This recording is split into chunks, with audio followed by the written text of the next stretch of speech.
today's video is all about the grip, the forearm, and of course, elbow health and integrity.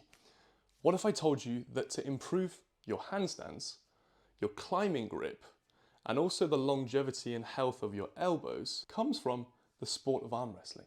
Well, maybe not the competitive side of arm wrestling when you're at the pub and you're thrashing with your mates.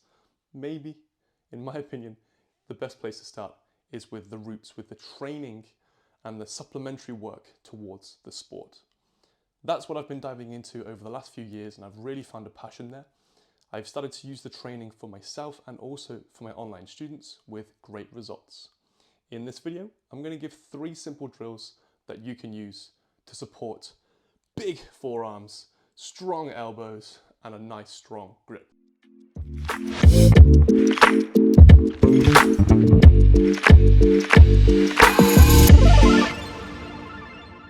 Sadly, this room has nowhere near as good lighting as the other one, but it's going to have to do because this is my training room. So drill number 1, we're going to call Pronation. And it's basically this movement, turning the palm over, turning the thumb over. And it comes from a small muscle here that most of you probably never even felt, unless you have elbow pain, which is not the best way to feel. When we're doing arm wrestling, it's trying to turn my hand over and turn the opponent's hand over the other way. This puts them in a mechanically disadvantageous position, lets me attack their weaker parts of the arm, i.e. the fingers, and I can win through leverage and going over the top. So the way we can train this movement and the way we can start to utilize it in our own training is as follows. I'm going to grab, first of all, a light resistance band, and basically you're going to start in a palms up position with it looped over the thumb as follows. And what you'll notice that if I pull on the band, it will start to pull my hand so the pinky goes to the sky. Awesome. What I want to do, very simply, is resist into that tension. I can have palms open, I can have palms shut. It doesn't really matter. You'll start to feel the band on the back of the hand. So I can then place the resistance that I want. I want to make sure that my elbow is supported here. I don't really want to have to use my bicep to curl into this. So a nice supported position is perfect. I want to keep that 90-degree-ish bend in the elbow, and then I'm going to just turn over, pronating into the band. And this is a beautiful way for all beginners to engage with pronation and supination of the arm and the wrist. You'll see here that as the band pulls me down and the thumb goes towards the floor, it pulls me into this supinated position. And as I then bring my thumb up to the sky and over the top, I work this pronator and vice versa. It's really good to go nice and slowly here, trying to work through as much range of motion as possible. A high volume of 20, 30, maybe even 50 reps might be useful here. Really trying to flush the area full of blood. And you'll start to feel the forearm really pump up, which is an awesome feeling. The nice thing with a resistance band, if it's too much, you can just reduce the tension a bit and carry on. And if you want to progress, you can look at thicker resistance bands and even adding load. And here's the fun part for me. Very simply, you get a weight on the end of some kind of thick but soft belt. So for me here, I have some kind of martial arts judo belt. So it's not going to dig into my skin and cut me because I'm using this quite a lot. What I'm then going to do is exactly the same kind of thing. Wrap the band or the strap around my thumb as follows. And then I'm going to just put it into my palm again and grip it. And what you'll see is, again, the strap with the weight is running down the back of my hand, down the back of my knuckles. So that if I apply force, boop, it's going to open my hand outwards. So this is a lovely way to progressively overload the movement. And once again, I want to support my elbow somehow, making the arm around 90 degrees. And I'm going to try and stop my hand from being turned over. So this drill is more of an isometric drill. I'm already going to start in my pronated position, and I'm going to just try and lift, boop, the weight from the floor. Boop. Successful lift. If I lift and my thumb gets turned over, I know this weight's too heavy for me and I must reduce the weight and try and find a weight that I can keep the integrity. Show you from the side. Boop, boop, boop. And I'm not doing so much of a bicep curl here. I'm using my body and my leg to lift the weight to break the plane of force, keeping the integrity, engaging the pronation, and dropping the weight again. And that's awesome. And once again, I can work with quite a high volume here. It's an awesome drill. It's a fundamental for all arm wrestlers. They really build this up towards 50, 60 plus kilos. It's amazing. This is just 16 kilos, and I promise you that's already quite a lot. Start to be aware of your wrist integrity here. If it's getting too much, you can also start to try and hold it in your hand to give yourself a better grip. You may even want to wrap it around your wrist to give your wrist a bit of integrity. Some people with weak wrist flexion, which we'll look at later in the video, may struggle here. So why is this small muscle useful? Well, the elbow is a hinge joint, so it loves to move in this fashion, up and down like a door hinge. It doesn't like rotational forces so much. So we need to build some capacity in the rotational muscles that are stabilizing the simple hinge joint. Otherwise, we're going to have some issues, especially in sports like climbing or even things like gymnastic rings, and you're working towards the muscle up.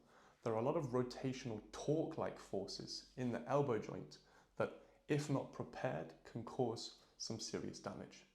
So if you're someone working on your false grip, you're working on the ring muscle up, for example, the forward roll, backwards roll, you're climbing and you're doing some Gaston type movements, underclings, anything where you're supinating, pronating through and applying force through the elbow, this type of drill can be a fantastic one to supplement into your training. Okay, the next one is going to be wrist flexion. That's basically pulling and curling the wrist up towards the body, okay?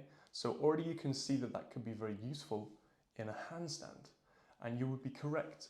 Essentially what happens in the handstand is when you're falling off the wall towards your back, or you're in the middle of the space and you're falling towards the back, you use the fingers and primarily the forearm strength in flexion to stop yourself from falling. If you don't have good wrist flexion, you haven't built up the capacity and the hypertrophy in the forearm to sustain these types of movements, it makes sense to use this type of drill as an auxiliary asset to your training regime. Super simple. I find it also very enjoyable. So you can use a kettlebell, you can use a dumbbell, you can even use an elastic band if you don't have anything else. I'll show you with the kettlebell because that's what I've got right now. You can hold it either in the handle, or I like to hold it on the bell because I like to get a nice solid hand grip here. You imagine in a handstand, the more you can fill the hand with a heavy object, the more it feels like the floor and applying force into the tips of the fingers. I sometimes have students doing this with a weight plate, spreading their fingers to really feel the application of force through the fingers. Anyway, I show you with the kettlebell.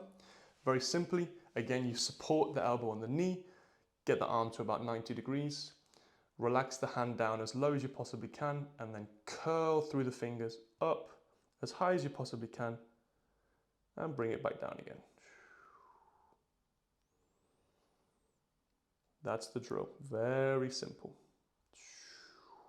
You really want to try and work as much of the range of motion here, so really allowing yourself and gravity to pull the wrist into extension, and then driving hard into flexion. A lot of people, when they do wrist curls, they'll work really quickly through a short range of motion, getting a lovely big pump and lots of blood flow into the muscle, but we're not getting as much time and attention or lengthening as we possibly could, and therefore we don't have the same potential for growth, range of motion, and of course then strength stimulus. So really try your best to get as much range of motion in both flexion and extension as possible. Of course, you can then use heavier weights, or as I said, an elastic band. The elastic band really isn't ideal. It doesn't help that much, but it gives you at least some strength stimulus. Again, you'll stand on the band, you'll place it over your knuckles, you'll grip and allow the band to pull you into extension, and you'll pull up into wrist flexion. It's not perfect, but if all else fails, something is better than nothing. We then have the third and final drill, which for me is a super interesting one. It looks like nothing, but I promise you it's very difficult. So this kettlebell is only 4 kilograms. If any of you can do 4 kilograms for more than 25 reps on one side, let me know in the comments because I'll be very impressed. For me, that's my working goal right now. And very simply, what I'm going to do is hold the kettlebell bell out. So I'm not going to let it fall down somehow, like gravity wants. I want to hold it nice and strong with my thumb pointing to the sky. I want to then support my arm at 90 degrees on my knee, exactly the same as before. What I'm then going to do is allow gravity to win and just relax my wrist down, allowing the kettlebell to go towards the floor. I'm then going to resist, drive as high as I possibly can, trying to touch the bottom of the bell to the sky, relax, and repeat. And that's the drill. For the video, I'm going to try my hardest to try and get towards 25. That's 4, 5, 6. And you'll see the outside 7 of my arm really starting to work. And if I can't get past parallel, I call the reps. I've lost count. I think that's 10, 11, 12. Ooh. You don't want to bicep curl it here. You want to keep the arm relaxed, keep the bicep nice and relaxed. Focus on the external side of the elbow, the opposite side to the pronator. It's about 16, 17, or 18, 19, 20. I'm starting to cheat. 21, 22, 23. Ooh, that's good. Comment down below if you think I could have got to 25. I think I maybe could have done. Okay, so there's your 3 ranges of motion. We have pronation, turning the thumb over, working the inner side of the elbow. We have flexion, working the wrist flexors, and then we have deviation. This one is awesome. As I said at the start of the video, this is the range of motion that leads into the pronation when we're arm wrestling. Boom, up here, boom, turning over. This is the range of motion that you want for arm wrestling, and this is the feeling you want to have for robust and stable elbows, forearms, and grip strength. Wishing you guys all the best. Comment down below if you enjoyed this style of video, and of course, keep figuring things out.